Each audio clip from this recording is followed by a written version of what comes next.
एक ही झटके में 31,000 तृतीय श्रेणी शिक्षकों को रोजगार दिया गया। हालांकि सरकार को इसकी वजह से 1717 करोड़ प्रतिवर्ष और कमाने पड़ेंगे। बिल्कुल विजय, मुख्यमंत्री अशोक गहलोत का बड़ा फैसला है जो युवाओं को रोजगार देने का, जो बार बार मुख्यमंत्री अशोक गहलोत ने आश्वासन दिया था, उसी के क्रम में आज ये घोषणा की गई है। 31,000 तृतीय श्रेणी जो शिक्षक है उनकी भर्ती का फैसला किया गया है कि 2020-21 की जो बजट भाषण था उसमें मुख्यमंत्री ने कुल 53,000 पदों की भर्ती की बात कही थी। इनमें से 41,000 पद जो है वो शिक्षा विभाग के हैं, यानी कुल 53,000 भर्तियों में से 41,000 शिक्षा विभाग के हैं। तो ऐसे में शिक्षा विभाग ने जो 31,000 जो तृतीय श्रेणी शिक्षक है उनके संबंध में प्रस्ताव मुख्यमंत्री को भेजा था, जिसपे मंजूरी दे दी है। तो अगर शुरुआती 2 साल के प्रोबेशन पीरियड की बात करें तो सरकार पर करीब 850 करोड़ रुपए का भार आएगा और उसके बाद हर साल जो है वो 1700 करोड़ से अधिक का भार आएगा। और इसके अलावा अगर हम बात करें तो मुख्यमंत्री अशोक गहलोत ने जो 282 क्रमोन्नत जो स्कूल जो क्रमोन्नत किए थे उनके लिए भी करीब 2500 जो अस्थायी पद है उनके सृजन की मंजूरी दे दी है। यानी एक बड़ा फैसला जो है वो मुख्यमंत्री अशोक गहलोत ने किया है। और ये भर्ती है उसमें कहा गया कि जो रीट की परीक्षा हो जाएगी उसके बाद ये भर्ती भी हो जाएगी।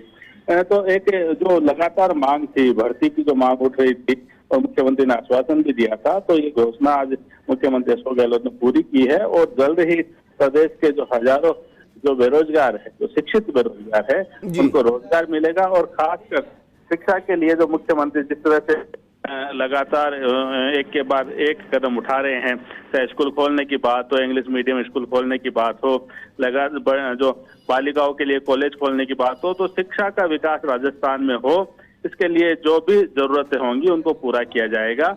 इस घोषणा से मुख्यमंत्री अशोक गहलोत ने यह मैसेज दिया है। अच्छा नरेश, जो 31,000 पदों पर भर्ती होनी है, इसका कोई टाइमलाइन है कि इतने वक्त के अंदर इसको पूरा करना है? देखिए, यही कहा गया है कि जो रीट की परीक्षा होगी उसके बाद ये भर्ती भी होगी। देखिए, घोषणा हो चुकी है, इसका मतलब जल्द प्रोसेस शुरू हो जाएगी। इसके लिए विज्ञापन होगा, फिर आवेदन मांगे जाएंगे, आवेदन के बाद परीक्षा होगी, परीक्षा के बाद जो नियुक्ति दी जाएंगी। तो एक सामान्य प्रक्रिया है जिसमें एक न्यूनतम समय लगता है, वो लगता है।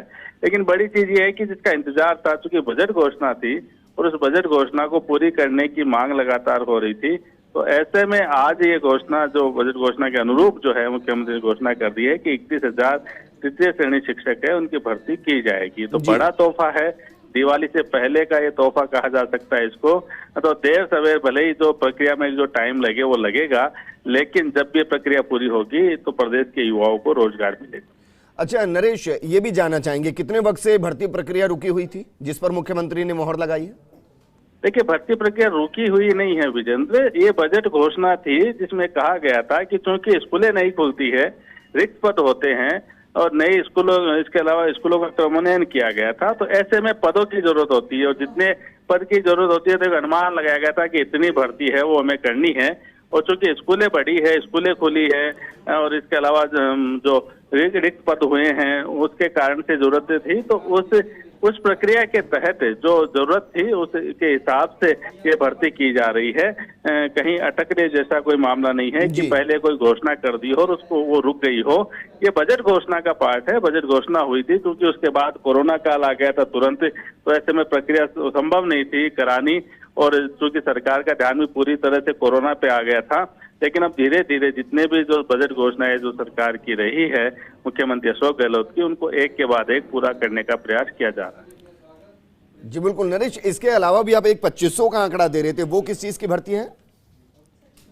देखिए, जो करीब 282 के आसपास जो स्कूल क्रमोन्नत किए गए थे, उन क्रमोन्नत करने के कारण से फिलहाल जो ये कहा जा सकता है कि जो जरूरत है स्कूलों में, तो अस्थायी जो पद है उनको सृजित किया गया है।